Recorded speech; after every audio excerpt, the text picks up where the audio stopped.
Hello प्यारे दोस्तों। आज हम रूह का सौदा एक रोमांटिक प्रेम कहानी का 10वां भाग लेकर आ गए हैं।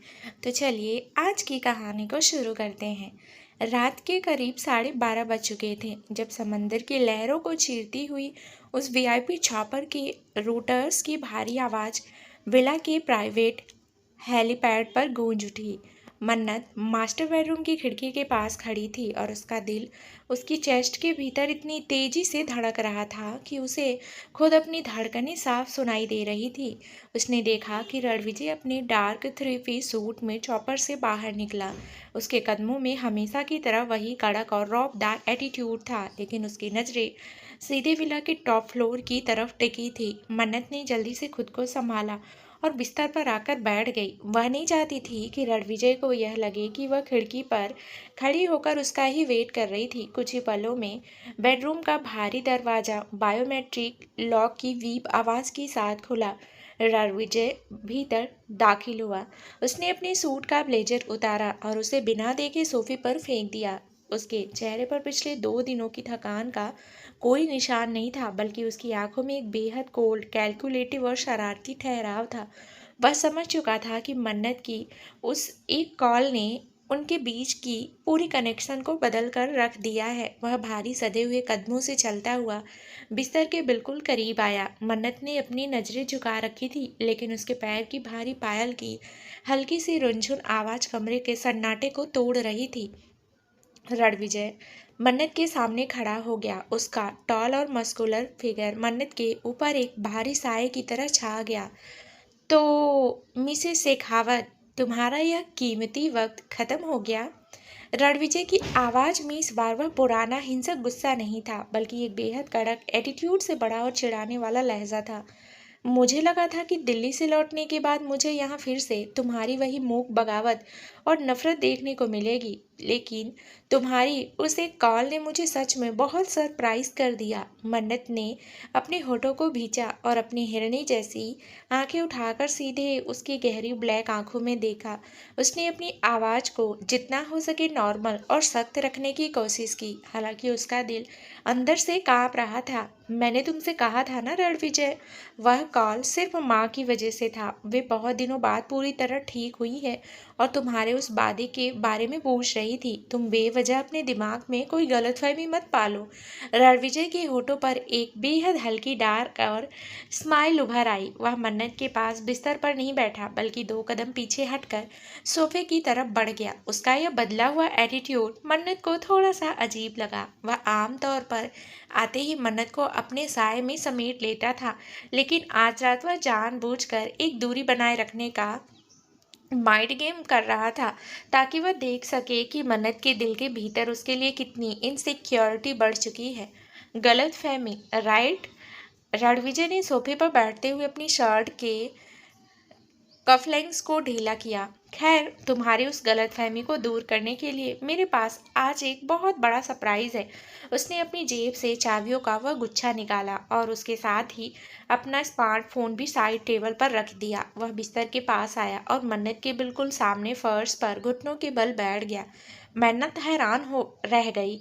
रणविजय ने बिना कोई बात बोले मन्नत के बाएं पैर को अपने मजबूत हाथों में लिया। मन्नत के पैर की भारी पायल की तेज रुनझुन आवाज गूंज उठी। रणविजय ने उस गुच्छे से एक विशेष सिल्वर कोड की निकाली और मन्नत के पैर की उस भारी सोने की पायल के लॉक में डाल दी। टिक की एक बारीक आवाज हुई और वह भारी पायल मन्नत के पैर से अलग हो गई। मन्नत की सांसें थम गई, लेकिन रणविजय यही नहीं रुका। उसने मन्नत की कुर्ती को धीरे से ऊपर उठाया और अपनी पट्टी बंधी हथेली से मन्नत की गोरी नाजुक कमर पर बंधे उस इलेक्ट्रॉनिक वेस्ट चैन के मुख्य पैनल को छुआ। उसने अपने फ़ोन की स्क्रीन पर फाइनल अनलॉक कोड दर्ज किया। क्लिक की एक ठंडी आवाज़ हुई और वह भारी सोने का कमरबंद, जो पिछले कई हफ्तों से मन्नत के वजूद की सबसे बड़ी बंदिश बना हुआ था, झटके से खुल गया। रणविजय ने उस चैन और पायल को उठाया और सीधे साइड टेबल पर रख दिया। मन्नत पूरी तरह से सुन्न हो चुकी थी। वह फटी आंखों से पहले अपनी खाली कमर को और फिर रणविजय के उस शांत चेहरे को देखने लगी। वह इन बेड़ियों से पूरी तरह आज़ाद हो चुकी थी। उसके भीतर का वह स्वाभिमान एक पल के लिए जागा और उसने रणविजय को चिढ़ाने और उसका एटीट्यूड चेक करने के लिए अपने होठों पर एक नकली स्माइल लाई। तो तुमने मुझे इन बेड़ियों से पूरी तरह आज़ाद कर दिया रणविजय। मन्नत ने थोड़ा सा आगे झुकते हुए सीधे उसकी आंखों में देख कर कहा, जरा सोच लो, तुमने इसे खुद अपने हाथों से खोला है। अगर कल सुबह होते ही मैं इस आइलैंड विला से भाग गई तो तुम मुझे रोक नहीं पाओगे। रणविजय के चेहरे की कड़क कठोरता में कोई बदलाव नहीं आया। उसने अपने टिपिकल एटीट्यूड के साथ अपने कंधे उचकाए और सोफे से अपना नाइटवेयर उठाते हुए बेहद कैजुअल आवाज में कहा, भाग जाना चाहती हो तो बेशक भाग जाओ मन्नत। रणविजय सिंह शेखावत तुम्हें रोकने के लिए विला का एक भी इंफ्रारेड सेंसर ऑन नहीं रखेगा। लेकिन एक बात अपने जहन में पक्की बिठा लेना, इस पूरी कायनात में ऐसी कोई जगह नहीं है जहां तुम छुप सको और मेरी यह परछाई तुम्हें ना ढूंढ निकाले। और सबसे बड़ी बात, मुझे अच्छी तरह पता है कि अब तुम खुद चाहकर भी इस रणविजय के साए से बाहर कदम नहीं रख सकती। तुम्हारा यह दिल अब इस सुनहरी जेल का पूरी तरह आदी हो चुका है। उसका यह ओवर कॉन्फिडेंट और एटीट्यूड से भरा जवाब सीधे मन्नत के दिल पर लगा। मन्नत को अंदर ही अंदर थोड़ा सा बुरा लगा कि रणविजय उसे रोकने के बजाय इतनी आसानी से भाग जाने की बात कह रहा है। वह समझ रही थी कि रणविजय जानबूझकर यह माइंड गेम खेल रहा है, लेकिन फिर भी उसका यह इग्नोर करने वाला नाटक मन्नत को अंदर तक बेचैन कर रहा था। वह बिना कोई जवाब दिए कंबल ओढ़कर सोफे की तरफ पीठ करके लेट गई और रणविजय भी एक ठंडी स्माइल के साथ वॉशरूम की तरफ बढ़ गया। अगली सुबह विला का माहौल बहुत ही फ्रेश और लाइवली था। मन्नत सुबह जल्दी उठकर नीचे ग्राउंड फ्लोर पर आ गई थी। दाई माँ और शारदा दाई रसोई में सुमित्रा जी के लिए स्पेशल ब्रेकफास्ट तैयार कर रही थी। दाई माँ को विला में देखकर सुमित्रा जी बहुत ज़्यादा खुश थी और दोनों बुजुर्ग औरतें मिलकर मन्नत और रणविजय के बचपन और उनकी गृहस्थी की बातें कर रही थी। मन्नत जैसे ही मेडिकल रूम के भीतर दाखिल हुई, उसने देखा कि सुमित्रा जी आज बिना किसी सहारे के खुद अपने पैरों पर खड़ी होकर खिड़की तक वॉक करने की कोशिश कर रही थी। अरे मन्नत, देख बेटा, मैं अब बिल्कुल ठीक हो चुकी हूँ। दाई माँ कह रही थी कि रणविजय बेटा ने दिल्ली से मेरे लिए कुछ स्पेशल सप्लीमेंट्स भेजे थे जिनकी वजह से मेरी रिकवरी इतनी फास्ट हुई है। सुमित्रा जी ने मन्नत को देखते ही प्यार से कहा। तभी पीछे से रणविजय की कमरे के भीतर दाखिल हुआ। उसने आज एक स्काई ब्लू कलर की कैजुअल शर्ट पहन रखी थी और उसका लुक बेहद अट्रैक्टिव लग रहा था। उसने आगे बढ़कर सुमित्रा जी के पैर छुए। प्रणाम माँ, मैंने आपसे वादा किया था कि आप बहुत जल्द अपने पैरों पर चलने लगेंगी। जीते रहो बेटा, भगवान तुम्हें लंबी उम्र दे। सुमित्रा जी ने रणविजय के सिर पर हाथ रखा और फिर मन्नत की तरफ देखा। मन्नत देख, सुबह से रणविजय ऑफिस के काम की फाइल्स देख रहा था, लेकिन जैसे ही उसे पता चला कि मैं वॉक कर रही हूँ, वह सब कुछ छोड़कर यहाँ आ गया। तो कितनी लकी है बेटा कि तुझे ऐसा पति मिला। रणविजय ने मन्नत की तरफ देखा। उसकी आंखों में वही चिढ़ाने वाला और शरारती लुक था। वह जानबूझकर सुमित्रा जी के सामने मन्नत के और करीब आया। उसने मन्नत के कंधे पर अपना हाथ रखा और उसे धीरे से भींचा। माँ, मन्नत लकी नहीं है, लकी तो मैं हूँ कि मुझे इतनी केयरिंग पत्नी मिली है। कल रात जब मैं दिल्ली से वापस आया तो यह बेडरूम में मेरा ही वेट कर रही थी। हालांकि सुबह से मुझसे थोड़ी सी नाराज है क्योंकि मैं 2 दिन से दूर था। मन्नत ने सुमित्रा जी के सामने अपनी इस सिचुएशन को संभालने के लिए रणविजय के हाथ को अपने कंधे से हटाने की कोशिश की, लेकिन रणविजय की उंगलियों की पकड़ मजबूत थी। मन्नत अंदर ही अंदर प्यार वाले गुस्से से चिढ़ रही थी। माँ, आप इनकी बातों पर विश्वास मत कीजिए। यह सुबह से जानबूझकर मुझे टीच कर रहे हैं। मैं किसी के लिए वेट नहीं कर रही थी। अच्छा, तो कल रात की वो फ़ोन कॉल भी एक इत्तेफाक थी। मिसेस शेखावत, रणविजय ने सुमित्रा जी और दाई माँ के सामने मन्नत के चेहरे के बिल्कुल करीब आकर फुसफुसाया। दाई माँ और शारदा दाई यह पूरी नोकझोंक देखकर जोर से हंस पड़ी। सुमित्रा जी, इन दोनों बच्चों का यह प्यार भरा झगड़ा तो रोज का है। रणविजय बाबा जब भी ऑफिस से आते हैं, छोटी बहू को चिढ़ाने का कोई मौका नहीं छोड़ते। दाई माँ ने माहौल को और भी ज़्यादा फनी बनाते हुए कहा।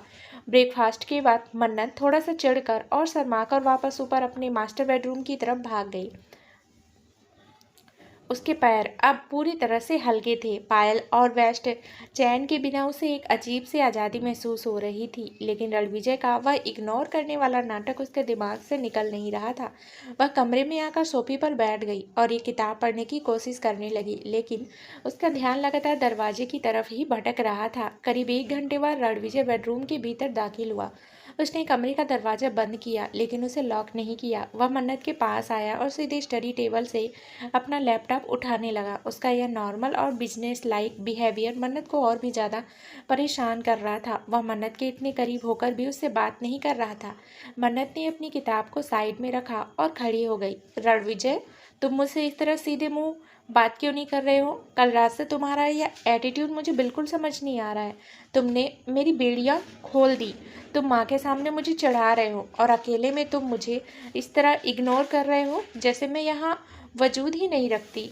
रणविजय ने लैपटॉप को अपने बैग में रखा और मुड़कर मन्नत की तरफ देखा। उसकी घनी पलकें, ब्लैक आंखें सीधे मन्नत के मासूम चेहरे पर टिक गई। वह मन्नत की इस बेचैनी को देखकर अंदर ही अंदर अपनी साइकोलॉजिकल जीत पर बेहद खुश था। वह मन्नत के बिल्कुल करीब आया। उनके बीच का फासला पल भर में खत्म हो गया। इग्नोर कर रहा हूँ? रणविजय ने मन्नत के चेहरे पर गिरती एक रेशमी लट को अपने हाथ से पीछे किया। इस बार उसके मूव्स में कोई जल्दबाजी या कोई कड़ापन नहीं था। उसने अपना चेहरा थोड़ा सा टेढ़ किया और अपने होंठ बहुत ही क्यूट और जेंटल तरीके से मन्नत के होठों की लकीर पर रख दिए। रणविजय ने मन्नत के निचले होठ को अपने होठों के बीच लिया और उसे बेहद प्यार से स्लो फ्लॉम में सक करने शुरू किया। मन्नत का पूरा शरीर इस अचानक हुए कोमल स्पर्श से सुन्न पड़ गया। उसका बदला हुआ दिल, उसकी वह छटपटाहट पल भर में इस प्यारे एहसास के नीचे पूरी तरह से दब गई। मन्नत की आंखें धीरे धीरे पूरी तरह बंद हो गई और उसने अनजाने में ही अपने दोनों हाथ रणविजय की शर्ट के कॉलर्स पर कस दिए। वह इस क्यूट किस के एहसास में इस कदर मदहोश हो चुकी थी कि वह खुद को इस साये से अलग करने की सोच भी नहीं पा रही थी। रणविजय ने मन्नत के होठों को चूमते हुए उसकी इस मुकम्मल मदहोशी को पूरी गहराई से महसूस किया। उसे एहसास हो चुका था कि मन्नत का दिल अब पूरी तरह से उसके इस प्यार के रंग में रंग चुका था। उसने बहुत ही आहिस्ता से अपने होठ हटाए। मन्नत की सांसें तेज चल रही थी और उसके होठ सुर्ख लाल लग रहे थे। रणविजय ने मन्नत के मदहोश चेहरे को देखा और उसके गाल को अपनी उंगली से हल्का सा थपथपाते हुए चढ़ाया। तुम्हारी ये सांसें और तुम्हारी ये मदहोशी साफ बता रही है मन्नत कि तुम्हें भी अब इस रणविजय का पास रहना बहुत अच्छा लगता है। तुम चाहे जितना इग्नोर करने का नाटक करो, लेकिन तुम्हारा यह वजूद मेरे इस दावे की साक्षात गवाही दे रहा है। मन्नत ने जैसे ही उसकी इस चिढ़ाने वाली बात को सुना, उसका वह प्यार वाला गुस्सा फिर से जाग उठा। उसने झटके से रणविजय के सीने पर अपनी हथेलियों से दबाव डाला और उसे पीछे धकेलते हुए सोफे पर बैठ गई। ऐसा कुछ नहीं है रणविजय, तुम बहुत ज़्यादा अपने दिमाग में ख्याली पुलाव पका रहे हो। मुझे मुझे कोई अच्छा नहीं लगता। ख़याली पुलाव? मिसेस शेखावत, शेखावत इंडस्ट्रीज़ का किंग कभी ख़याली पुलाव नहीं पकाता। वह सीधे अपनी अमानत पर अपना मुकम्मल हक जताता है। रणविजय ने कमरे से बाहर निकलते हुए एक लाउड ठहाका लगाया। उसकी वह गहरी और मदहोश कर देने वाली हंसी पूरे बेडरूम की दीवारों में गूंज उठी। मन्नत ने चिढ़कर अपना मुंह दूसरी तरफ घुमा लिया, लेकिन उसके होंठों पर एक बेहद खूबसूरत और सच्ची मुस्कान उभर आई थी। वह जानती थी कि वह आज़ाद होकर भी अब इस इंसान के साए से दूर जाने का सोच भी नहीं सकती, क्योंकि उसका यह दिल अब हमेशा के लिए रणविजय सिंह शेखावत के नाम की जागीर बन चुका था। मास्टर बेडरूम के दरवाजे के बंद होने की वह भारी आवाज़ जब हवा में गूंजी तो मन्नत काफ़ी देर तक उसी सोफे पर बैठी रही। उसकी हथेलियाँ अब भी उसके गालों को छू रही थी, जहाँ रणविजय के उस बेहद कोमल और रिझाने वाले स्पर्श की गर्माहट अभी तक बनी हुई थी। कमरे की कांच की दीवारों के पार समंदर का पानी दोपहर की ढलती धूप में गहरे नीले रंग के मखमली कैनवास जैसा लग रहा था। मन्नत की नज़रें अनायास ही साइड टेबल पर चली गई, जहाँ उसकी वह भारी सोने की इलेक्ट्रॉनिक वेस्ट चैन और उसके पैरों की वह सोने की भारी पायल रखी हुई थी। रणविजय ने खुद अपने हाथों से उन बेड़ियों को खोलकर उसे आज़ाद कर दिया था। यह आज़ादी शारीरिक जरूरी थी, लेकिन मन्नत को अंदर तक यह एहसास हो चुका था कि वह मानसिक रूप से अब इस इंसान की कैदी बन चुकी है, जिसके पिंजरे की दीवारें नफरत से नहीं बल्कि एक बेहद गहरे जुनूनी और अनकही मोहब्बत के धागों से बुनी गई थी। उसके मन से रणविजय के लिए नफरत की वह आखिरी लकीर भी अब पूरी तरह मिट चुकी थी। जब वह रणविजय के बचपन का वह डार्क पास्ट और उसके अकेलेपन की कहानी दाई माँ के मुंह से सुनी थी, तो उसके भीतर का सारा गुस्सा एक गहरी सहानुभूति और आकर्षक में बदल गया था। वह रणविजय के प्यार में धीरे धीरे पूरी तरह डूब रही थी, लेकिन उसका स्वाभिमान और उसका संकोच उसे इस बात को एक्सेप्ट करने से रोक रहा था। वह अपनी इस बढ़ती हुई फीलिंग्स को अपने दिल के किसी गहरे कोने में दबाए रखना चाहती थी, क्योंकि वह इतनी जल्दी रणविजय के सामने पूरी तरह हारना नहीं चाहती थी। मन्नत ने एक गहरी सांस ली, अपने बालों को समेटा और नीचे ग्राउंड फ्लोर की तरफ बढ़ गई। जब वह सीढ़ियाँ उतर रही थी तो उसके पैरों में वह पुरानी भारी पायल की खनक नहीं थी, लेकिन उसके कदमों की आहट में एक अजीब सा उत्साह था। नीचे के मेडिकल रूम का दरवाजा पूरा खुला हुआ था और भीतर का नज़ारा देखकर मन्नत की आंखों में खुशी के आंसू छलक आए। सुमित्रा जी बेड से उठकर बिना शारदा दाई या दाई माँ का हाथ पकड़े खुद अपने पैरों पर खड़ी थी और कमरे के एक कोने से दूसरे कोने तक पूरी तरह नॉर्मल वॉक कर रही थी। उनके चेहरे पर वह पुरानी माँ वाली चमक पूरी तरह वापस आ चुकी थी। उनकी सेहत अब 100% रिकवर हो चुकी थी। मन्नत, देख बेटा, मैं अब बिल्कुल तरीके से ठीक हो गई हूँ। अब मुझे इस व्हील चेयर की कोई ज़रूरत नहीं है। सुमित्रा जी ने मन्नत को देखते ही उसे गले से लगा लिया। मन्नत ने अपनी माँ को कसकर भींच लिया। माँ, मुझे यकीन नहीं हो रहा, आप सच में अपने पैरों पर खड़ी हैं। यह सब रणविजय बेटा की वजह से हुआ है मन्नत। उसने मेरे इलाज में कोई कमी नहीं छोड़ी। आज मैं इतनी बड़ी बीमारी से बाहर आई हूँ तो यह सिर्फ मेरे दामाद की वजह से है। सुमित्रा जी की आंखों में रणविजय के लिए एक गहरा आदर और आशीर्वाद था। मन्नत ने अपनी माँ के चेहरे को देखा और फिर वापस खड़ी दाई माँ और शारदा दाई की तरफ मुड़ गई। दाई माँ, शारदा दाई माँ अब पूरी तरह ठीक हो चुकी हैं और इतने दिनों के इस डार्क ड्रामे के बाद मैं चाहती हूँ कि आज रात हम विला में एक छोटी सी प्राइवेट फैमिली गेट टुगेदर रखें। बाहर से कोई नहीं आएगा, सिर्फ हम लोग होंगे। मैं माँ की इस रिकवरी को सेलिब्रेट करना चाहती हूँ। यह तो बहुत ही सुंदर विचार है छोटी बहू। मैं और शारदा दाई मिलकर रसोई में तुम्हारी माँ की पसंद का सारा खाना और वो खास मखाने की खीर तैयार करते हैं। दाई माँ ने खुश होकर कहा। पूरी दोपहर विला के भीतर एक बेहद खुशनुमा और बिजी माहौल में गुजरी। मन्नत खुद रसोई में जाकर दाई माँ की हेल्प कर रही थी और उसका ध्यान लगातार इस बात पर था कि शाम की इस छोटी सी पार्टी के लिए विला के डाइनिंग एरिया को किस तरह डेकोरेट किया जाए। वह अनजाने में ही हर एक तैयारी रणविजय की पसंद को ध्यान में रखकर कर रही थी। शाम के करीब 8 बज चुके थे। समंदर के किनारे बने उस विला के आलीशान लॉन और डाइनिंग हॉल को मध्यम पीली लाइट्स और ताजे फूलों से सजाया गया था। सुमित्रा जी एक बेहद खूबसूरत ट्रेडिशनल साड़ी पहनकर सोफे पर बैठी थी और दाई माँ उनके साथ पुरानी बातें कर रही थी। मन्नत ऊपर कमरे में तैयार होने गई थी। उसने अलमारी से एक बेहद क्लासी पिच पिंक कलर का अनारकली सैटिन सूट निकाला और उसे पहन लिया। उसने अपनी मांग में रणविजय के नाम का गहरा सुर्ख लाल सिंदूर भरा और गले में वह भारी हीरे का मंगलसूत्र सेट किया। जब वह आईने के सामने खड़ी हुई तो उसकी खाली कमर और उसके पैरों की सादगी उसे एक अजीब सा रीबर्थ का एहसास करा रही थी। वह आज रणविजय के सामने एक बंधक के रूप में नहीं बल्कि अपनी मर्जी से उसकी पत्नी के रूप में नीचे जाने वाली थी। तभी विला के मुख्य दरवाजे के पास गाड़ियों के रुकने की आवाज़ आई। रणविजय दिल्ली की अपनी कॉरपोरेट मीटिंग्स और जयवर्धन सिंघानिया के एम्पायर्स के फाइल टेक ओवर के लीगल डॉक्यूमेंट्स को क्लोज करके वापस लौट आया था। मन्नत ने जैसे ही उसकी कार की आवाज़ सुनी, उसका दिल एक बार फिर से पागलों की तरह धड़कने लगा। वह जल्दी से सीढ़ियाँ उतरकर नीचे आई। रणविजय अपने 3 पीस ब्लैक अरमानी सूट में भीतर दाखिल हुआ। उसके हाथ में रुद्र द्वारा दी गई कुछ जरूरी फाइल्स थी, लेकिन जैसे ही उसने डाइनिंग का हाल का यह बदला हुआ खुशनुमा माहौल देखा, उसके कदम वहीं रुक गए। उसकी गहरी ब्लैक आंखें सीधे सीढ़ियों से नीचे उतरती मन्नत के उस मिंट पिंक लुक पर आकर टिक गई। मन्नत के खुले घने काले बाल और उसके चेहरे का वह बदला हुआ कोमल रिफ्लेक्शन देखकर रणविजय के भीतर का सारा कॉर्पोरेट स्टेट पल भर में गायब हो गया। यह सब क्या है मन्नत? रणविजय ने अपने सूट की जैकेट के बटन खोलते हुए अपनी भारी और गहरी आवाज में पूछा। रणविजय बेटा, आ गए तुम? देखो, आज तुम्हारी माँ जी पूरी तरह अपने पैरों पर खड़ी हैं और मन्नत ने आज तुम्हारे लिए एक छोटी सी होम पार्टी ऑर्गेनाइज की है। सुमित्रा जी ने आगे बढ़कर रणविजय का स्वागत किया। रणविजय ने अपनी फाइल्स रुद्र को थमाई और तुरंत झुककर सुमित्रा जी के पैर छुए।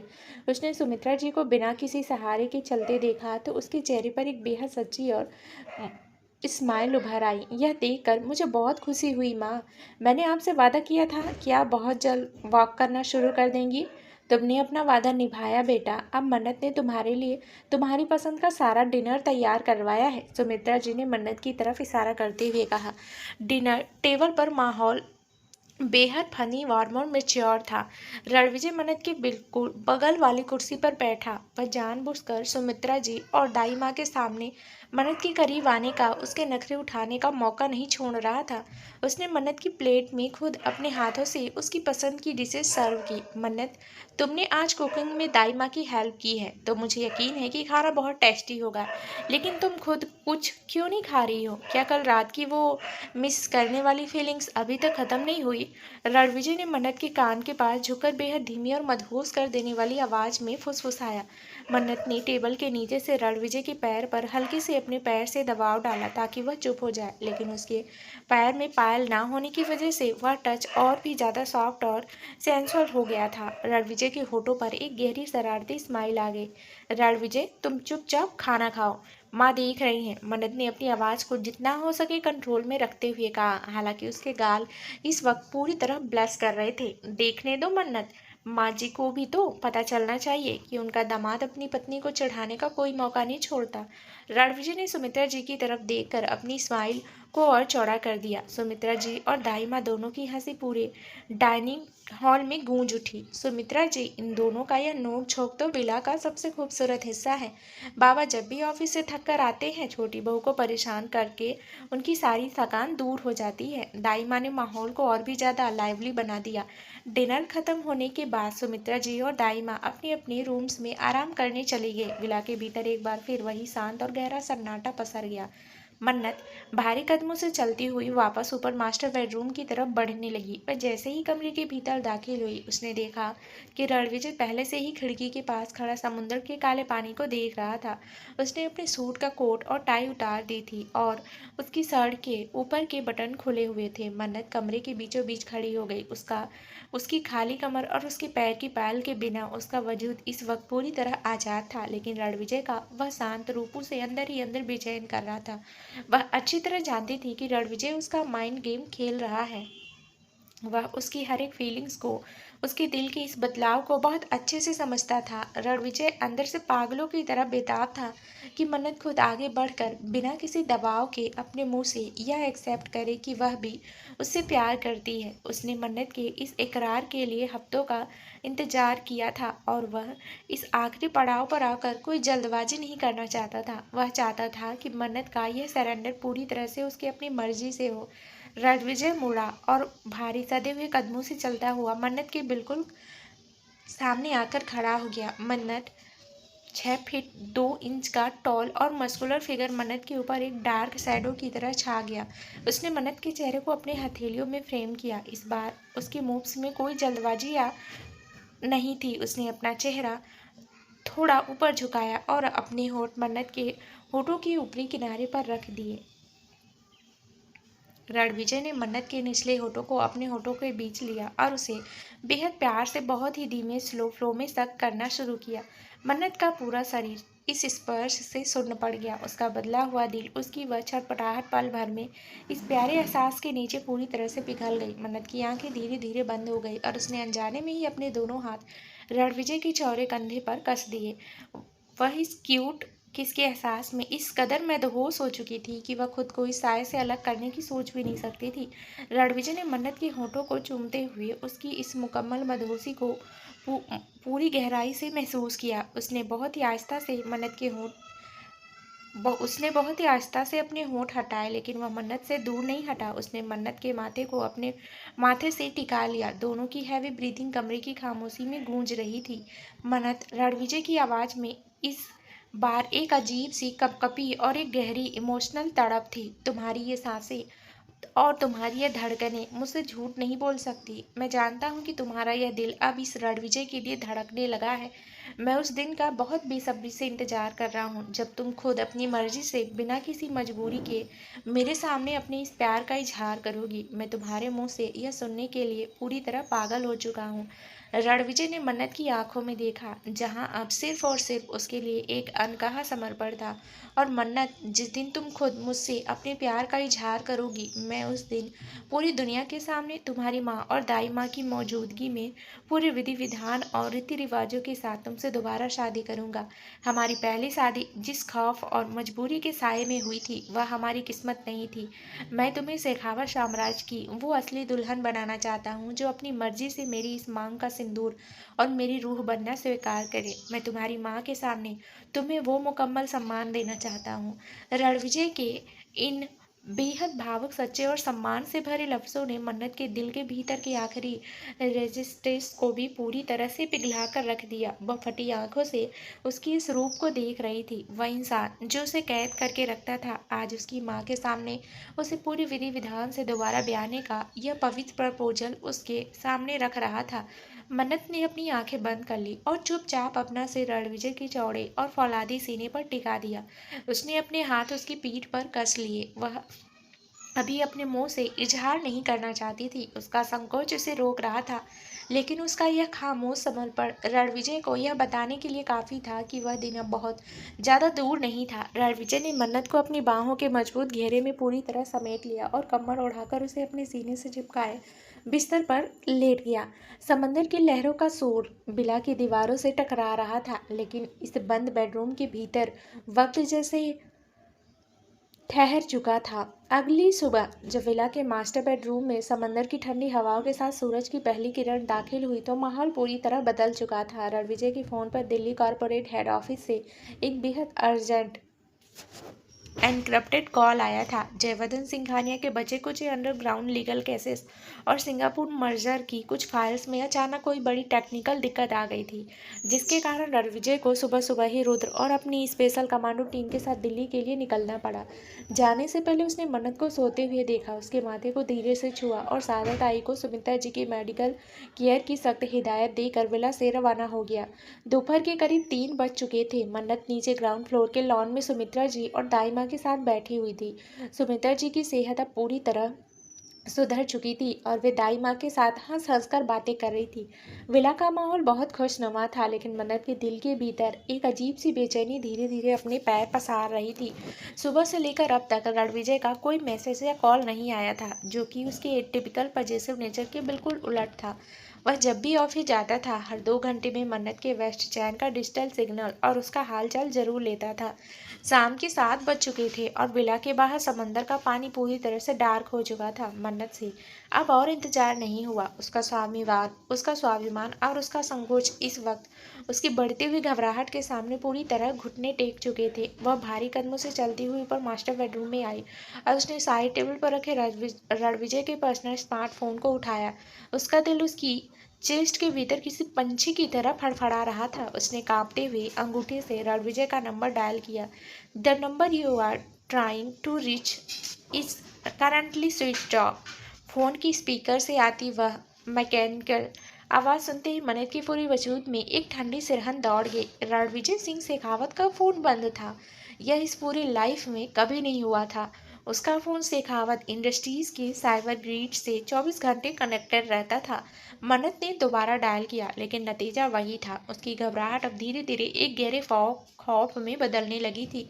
उसे कल रात की वो बातें याद आने लगी जब रणविजय ने कहा था कि बाहर दुश्मनों का कोई अंत नहीं है।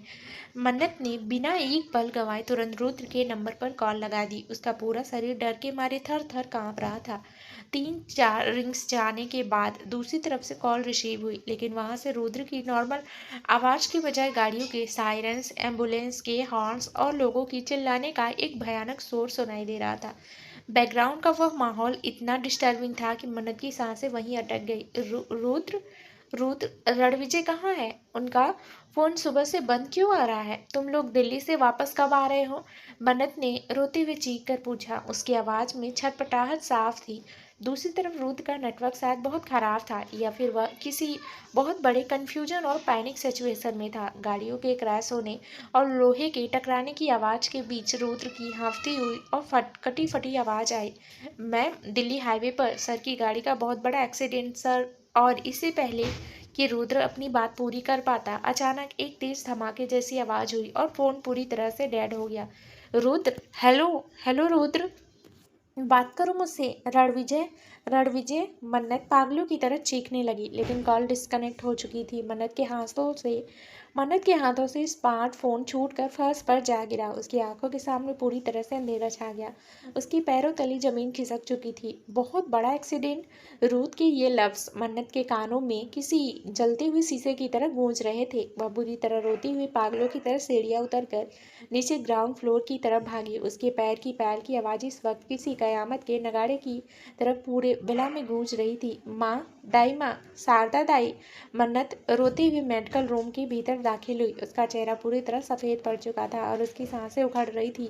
मन्नत की हालत देखकर सुमित्रा जी और दाई माँ झटके से अपनी कुर्सियों से खड़ी हो गई। क्या हुआ मन्नत? तो इस तरह रो क्यों रही है बच्ची? सुमित्रा जी ने घबरा कर उसके दोनों हाथों को पकड़ा। माँ, रणविजय का दिल्ली हाईवे पर बहुत बड़ा एक्सीडेंट हो गया है। रुद्र का फ़ोन आया था।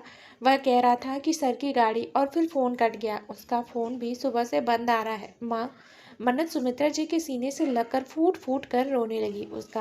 वह स्वाभिमान, उसकी वो कसमकस, सब कुछ इस वक्त रणविजय को खोने के डर के सामने पूरी तरह जल कर राख हो चुके थे। यह सुनते ही सुमित्रा जी का ब्लड प्रेशर अचानक से सूट कर गया और वे वापस बेड पर ठा गई। हे भगवान, मेरे बच्चे को बचा लेना। उसने मेरे लिए अपनी जान दांव पर लगाई थी। उसे कुछ मत होने देना। सुमित्रा जी रोते हुए हाथ जोड़कर प्रार्थना करने लगी। पूरे विला का माहौल पल भर में किसी मातम जैसा भारी हो गया। शारदा दाई सुमित्रा जी को संभालने के लिए पानी और दवाइयाँ लेने भागी। दाई माँ ने मन्नत के कांपते हुए कंधों को अपनी बाहों में लिया। दाइमा शेखावत खानदान की सबसे पुरानी केयरटेकर थी। वे रणविजय के एम्पायर और रुद्र की सिक्योरिटी ग्रिड को अच्छे से समझती थी। उन्होंने मन्नत के आंसू पोंछे और बेहद गंभीर लेकिन तसल्ली भरी आवाज में कहा, छोटी बहू, तुम घबराओ मत, अपने दिल को छोटा मत करो। अगर ऐसी कोई अनहोनी बात होती तो रुद्र इस तरफ फोन नहीं काटता। शेखावत इंडस्ट्रीज की बैकअप टीम तुरंत विला पर अलर्ट भेज देती। रुद्र जरूर किसी कंफ्यूजन में होगा या हाईवे पर नेटवर्क या कोई बड़ा इशू होगा। तुम हौसला रखो, बाबा को कुछ नहीं हो सकता। लेकिन दाई माँ की इन बातों से मन्नत का दिल शांत नहीं हो रहा था। रात के 10 बज चुके थे और विला के बाहर समंदर का तूफान और गहरा चुका था। मन्नत बेडरूम से लेकर मेन लिविंग हॉल के चक्कर काट रही थी। उसकी आंखें लगातार मुख्य द्वार की तरफ टिकी थी। उसने पिछले 3 घंटों में 50 बार रणविजय और रुद्र के नंबर पर ट्राई किया था, लेकिन दोनों के फोन पूरी तरह से रीच के बाहर थे। मन्नत को हर एक सेकंड ऐसा लग रहा था मानो कोई उसकी छाती को बेरहमी से भींच रहा हो। वह समझ चुकी थी कि रणविजय के बिना उसका खुद का कोई वजूद नहीं था। रात के करीब 12 बज चुके थे जब विला के मुख्य गेट के बाहर गाड़ियों की हेडलाइट्स की तीखी रोशनी चमकी। मन्नत ने जैसे ही टायर्स के घर्षण की आवाज़ सुनी, वह पागलों की तरह दौड़ती हुई मेन लिविंग हॉल की तरफ बढ़ी। जैसे ही विला का आलीशान कांच का दरवाजा खुला, सामने रणविजय सिंह शेखावत खड़ा था। वह अपने 3 पीस सूट में पूरी तरह से सही सलामत था। हालांकि उसके सूट पर थोड़ी सी धूल जमी थी और उसके चेहरे पर पिछले कुछ घंटों के ऑपरेशंस की थकान थी, लेकिन वह पूरी तरह से अनहर्ट था। उसके पीछे रुद्र खड़ा था, जिसके चेहरे पर एक गहरा गिल्ट और माफी के भाव थे। असल में हाईवे पर जयवर्धन के बचे कुचे शूटरों ने रणविजय के काफिले पर हमला करने की कोशिश की थी, जिसके कारण एक बड़ा एक्सीडेंट हुआ था। लेकिन वह गाड़ी सिंघानिया के गुर्गों की थी जो क्रैश हुई थी। रुद्र ने नेटवर्क जैमर और उस ब्लास्ट के कंफ्यूजन में मन्नत के फोन पर वो गलत स्टेटमेंट दिया था। रणविजय ने जैसे ही विला के भीतर कदम रखा, उसका इरादा सीधे ऊपर जाकर मन्नत को यह बताने का था कि वह पूरी तरह से सेफ है। वह जानता था कि उसका फ़ोन नेटवर्क जैमर्स के कारण बंद था और मन्नत यकीनन उसके लिए परेशान हुई होगी।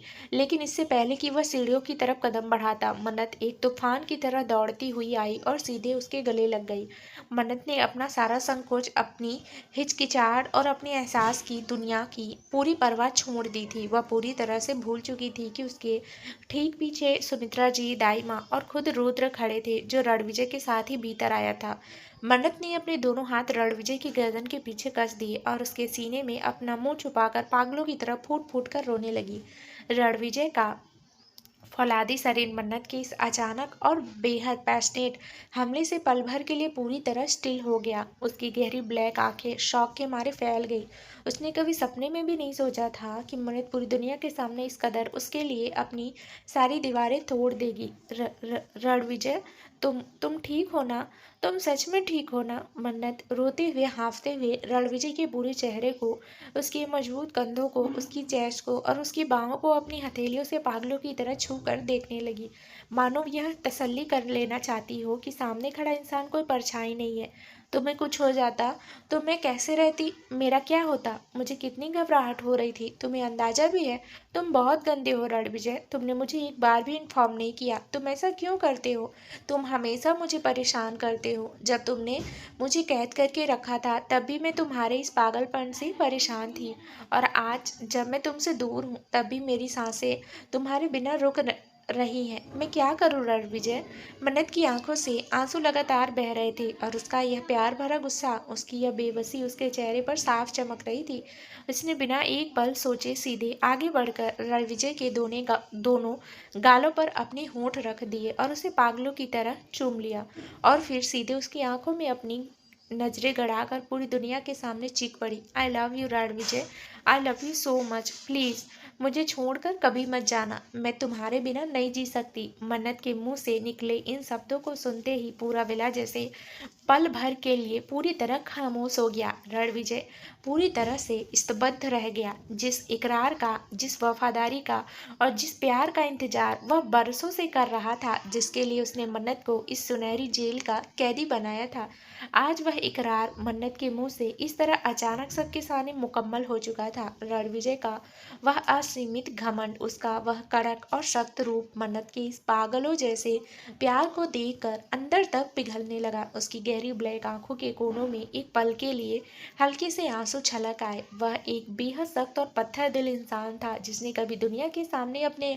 आंसुओं को आने नहीं दिया था, लेकिन आज मन्नत की इस दीवानगी ने उसके भीतर के सारे बांध तोड़ दिए थे। उसने अपने आंसू को रोकने की कोशिश की, क्योंकि वह अपनी कमजोरी किसी को दिखाना नहीं चाहता था, लेकिन उसके चेहरे पर फैली वह असीमित खुशी और उसका यह पजेसिव सुकून इस वक्त पूरी दुनिया को बयां कर रहा था कि वह इस ब्रह्मांड की सबसे बड़ी जंग जीत चुका था। उसने अपनी मजबूत बाहें मन्नत की पतली कमर पर कसी और उसे जमीन से थोड़ा ऊपर उठाते हुए अपने सीने से पूरी तरह भींच लिया। मन्नत के घुटने तक लंबे काले बाल रणविजय के कंधों पर बिखर चुके थे और रणविजय ने अपना चेहरा मन्नत के बालों में छुपा लिया। पीछे खड़ी सुमित्रा जी और दाई माँ की आंखों से भी खुशी के आंसू छलक पड़े। रुद्र ने भी राहत की गहरी सांस ली और अपनी नजरें झुका ली। रणविजय बेटा, सुमित्रा जी ने आगे बढ़कर दोनों के सिर पर अपना हाथ रखा। उनकी आवाज में एक माँ का पूरा आशीर्वाद था। मन्नत ने आज अपनी जुबान से वो सच कह दिया है जो इसका दिल बहुत पहले से जानता था। तुम दोनों की यह पहली शादी जिस मजबूरी के साए में हुई थी, वह अब अतीत बन चुकी है। अब जब मैं पूरी तरह ठीक हूँ, दाई माँ यहाँ है, तो मैं चाहती हूँ तुम दोनों फिर से पूरे विधि विधान और समाज के सामने एक पवित्र बंधन में बंधो। मन्नत को शेखावत साम्राज्य की वो असली दुल्हन बनाओ जो अपनी मर्जी से तुम्हारी मांग का सिंदूर बनी है। हाँ सुमित्रा जी, मैं यही चाहती हूँ। रणविजय बाबा की जिंदगी की यह सबसे बड़ी खुशी है और हम इसे पूरे रीति रिवाजों के साथ सेलिब्रेट करेंगे। दाई माँ ने सुमित्रा जी की बात का पूरा सपोर्ट करते हुए कहा। रणविजय ने मन्नत को अपनी बाहों से थोड़ा सा अलग किया, लेकिन उसका हाथ अब भी मन्नत की कमर पर कसकर टिका हुआ था। उसने मन्नत के आंसुओं से भीगे लाल हो चुके चेहरे को देखा और फिर सुमित्रा जी की तरफ मुड़ा।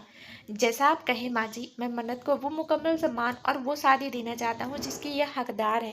हमारी शादी अब इस आइलैंड विला के भीतर आप सबकी मौजूदगी में पूरे विधि विधान से होगी। मन्नत ने जब रणविजय की रजामंदी और अपनी माँ की यह खुशी देखी तो उसका सारा संकोच अब पूरी तरह से खत्म हो चुका था। उसने रणविजय के सीने पर अपना सिर टिका दिया और उसके पैर की पायल की हल्की सी रुनझुन आवाज समंदर की लहरों के शोर के बीच उनकी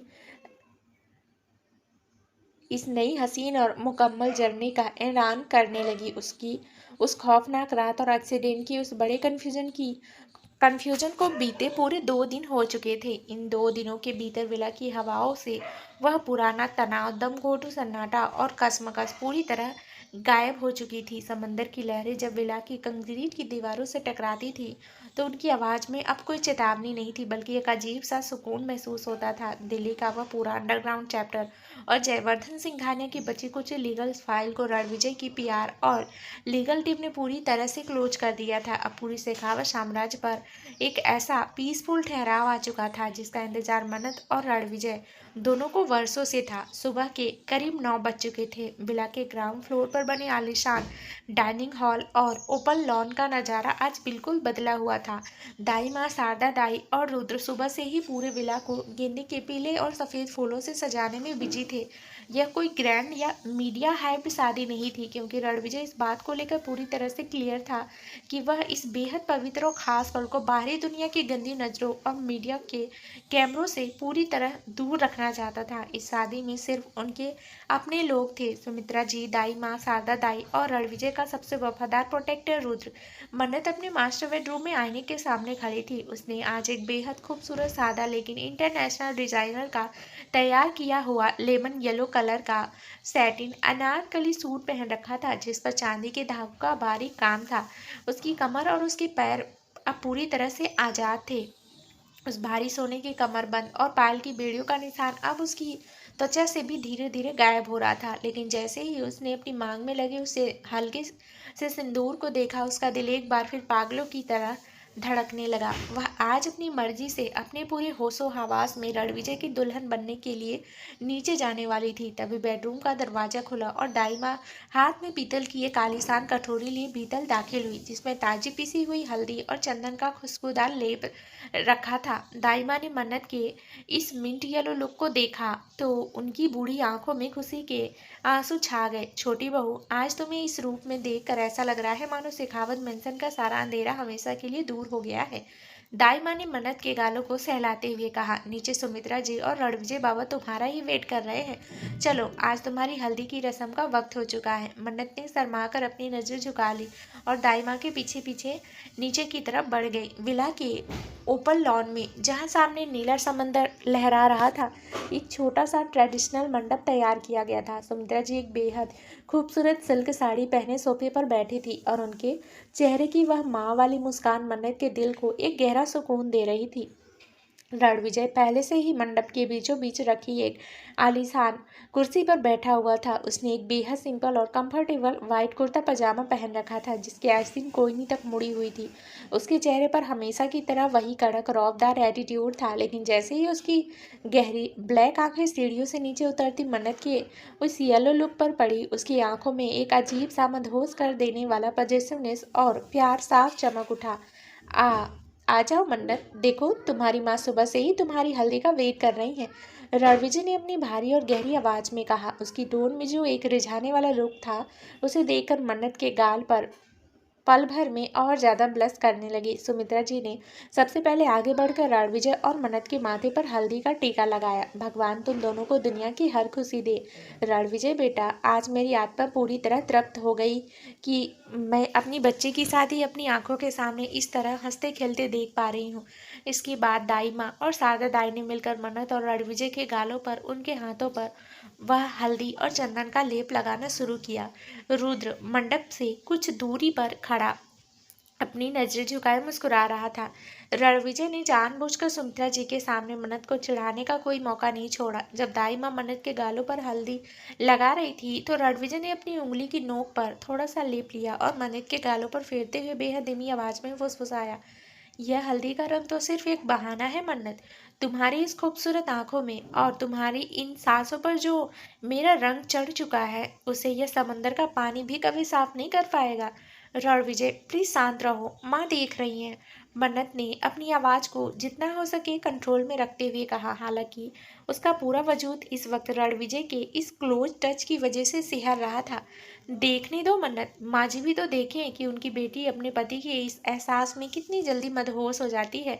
रणविजय ने एक हल्का सा कड़क एटीट्यूड वाला थॉट छोड़ते हुए कहा, जिससे मन्नत ने चिढ़कर अपना मुंह दूसरी तरफ घुमा लिया, लेकिन उसके होठों की स्माइल उसकी इस खुशी को साफ बयां कर रही थी। दोपहर के करीब 3 बज चुके थे और हल्दी की रस्म पूरी होने के बाद पूरा विला एक बार फिर शांत हो चुका था। शाम की मेहंदी की रस्म के लिए तैयारी अंदर के आलीशान लिविंग हॉल में शिफ्ट कर दी गई थी। मन्नत ऊपर कमरे में आकर फ्रेश हुई और उसने अपनी अलमारी से एक बेहद खूबसूरत डार्क ऑलिव ग्रीन कलर का जॉर्जेट लहंगा निकाला। जब वह तैयार होकर बाहर आई तो उस ग्रीन लहंगे में उसकी गोरी त्वचा और उसके चेहरे का वह बदला हुआ कोमल रिफ्लेक्शन किसी अप्सरा जैसे लग रहा था। नीचे लिविंग हॉल में दाई माँ ने शहर के एक बेहद वीआईपी और पर्सनल मेहंदी आर्टिस्ट को बुला रखा था, जिसने अपनी पहचान पूरी तरह से गुप्त रखने का वादा किया था। सुमित्रा जी और दाई माँ सोफे पर बैठी थी। जब मन्नत धीरे धीरे नीचे आई, आओ छोटी बहू बैठो। आज तुम्हारी हथेलियों पर रणविजय बाबा के नाम की वो मेहंदी सजेगी जिसका रंग तुम्हारी इस वफादारी की साक्षात गवाही देगा। दाई माँ ने मुस्कुराते हुए मन्नत को सोफे पर बिठाया। मेहंदी आर्टिस्ट ने मन्नत के दोनों कोमल हाथों को अपने हाथों में लिया और बेहद बारीक मॉडर्न और खूबसूरत डिजाइन्स बनाना शुरू किया। मन्नत चुपचाप अपनी हथेलियों को देख रही थी, जहां धीरे धीरे उस गहरी मेहंदी के धागे एक खूबसूरत पैटर्न ले रहे थे। आर्टिस्ट ने जैसे ही मन्नत की दाहिनी हथेली के बीचों बीच रणविजय का नाम लिखना शुरू किया, तभी हॉल के मुख्य दरवाजे से रणविजय सिंह शेखावत भीतर दाखिल हुआ। उसने अब अपना कैजुअल लुक बदलकर एक बेहद gorgeous dark green silk kurta पहन रखा था, जो मन्नत के लहंगे के कलर से परफेक्टली मैच कर रहा था। उसका वह 6 फीट 2 इंच का टॉल और मस्कुलर वजूद उस पूरे हॉल के एटमॉस्फेयर को पल भर में डोमिनेट कर रहा था। वह भारी सधे हुए कदमों से चलता हुआ सीधे मन्नत के पास आया और सोफे के हैंडल पर अपना एक हाथ टिकाकर बैठ गया। डिजाइन बहुत खूबसूरत है। रणविजय की आवाज मन्नत के कानों के पास टिकी मध्यम संगीत की तरह गूंजी। उसने मेहंदी आर्टिस्ट की तरफ देखा। लेकिन याद रखना, मन्नत की हथेलियों के बीच जो मेरा नाम लिखा जा रहा है वह इतना गहरा होना चाहिए कि मन्नत जब भी अपनी मुट्ठी भींचे उसे सिर्फ और सिर्फ इस रणविजय के वजूद का एहसास हो। जी सर, बिल्कुल ऐसा ही होगा, आर्टिस्ट ने सिर झुकाकर मुस्कुराते हुए कहा। मन्नत ने अपनी हिरनी जैसी आंखें उठाकर सीधे रणविजय की सुलगती हुई आंखों में देखा। उसके दिल की धड़कनें इस वक्त इतनी हैवी चल रही थी कि उसका पूरा शरीर हल्का सा कांप रहा था। तुम हर वक्त अपनी इस ऑनरशिप को शो ऑफ करना जरूरी समझते हो रणविजय।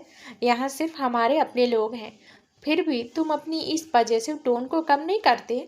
रणविजय के होठों पर एक बेहद डार्क, अट्रैक्टिव और अडिग स्माइल उभर आई। उसने मन्नत के चेहरे के और करीब आकर अपनी आवाज को और सीधा किया ताकि सुमित्रा जी और दाई माँ ना सुन सके। यह शो ऑफ नहीं है मन्नत, यह मेरा वो राइट है जिसके लिए मैंने हफ्तों का, सालों का इंतजार किया है। तुम्हारी इस मेहंदी का रंग जितना गहरा चढ़ेगा, मेरा यह जुनून तुम्हारे इस दिल पर उतना ही ज्यादा हावी होता जाएगा।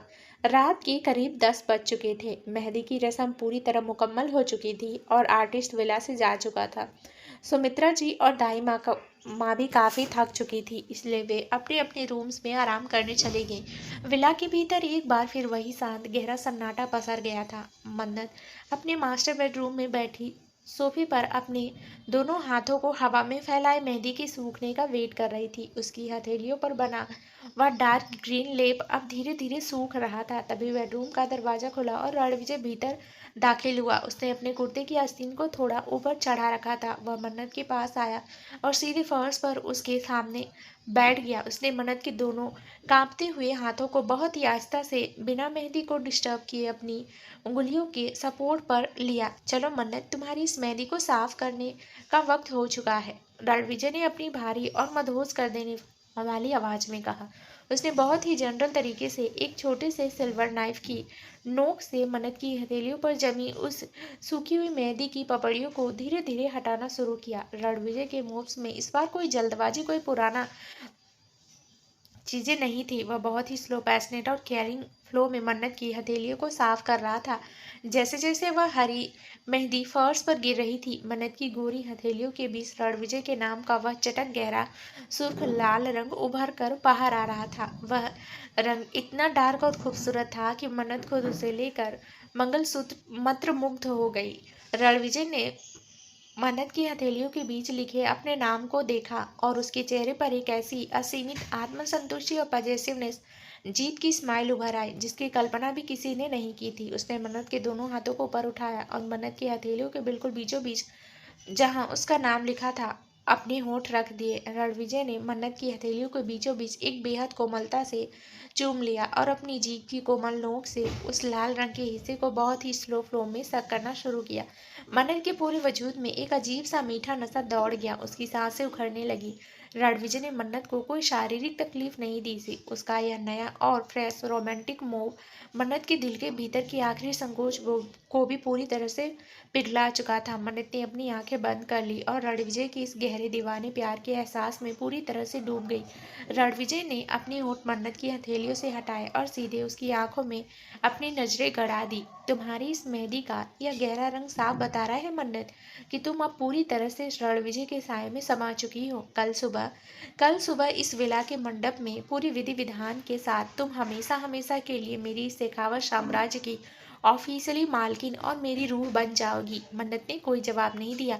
उसने सिर्फ अपनी आंखें बंद करके अपना सिर रणविजय के मजबूत कंधे पर टिका दिया। तो दोस्तों, आगे इस कहानी में क्या नया ट्विस्ट आने वाला है, ये जानने के लिए इस कहानी का अगला भाग जरूर सुने, जो बहुत ही जल्दी इस चैनल पर प्रसारित कर दिया जाएगा। धन्यवाद दोस्तों।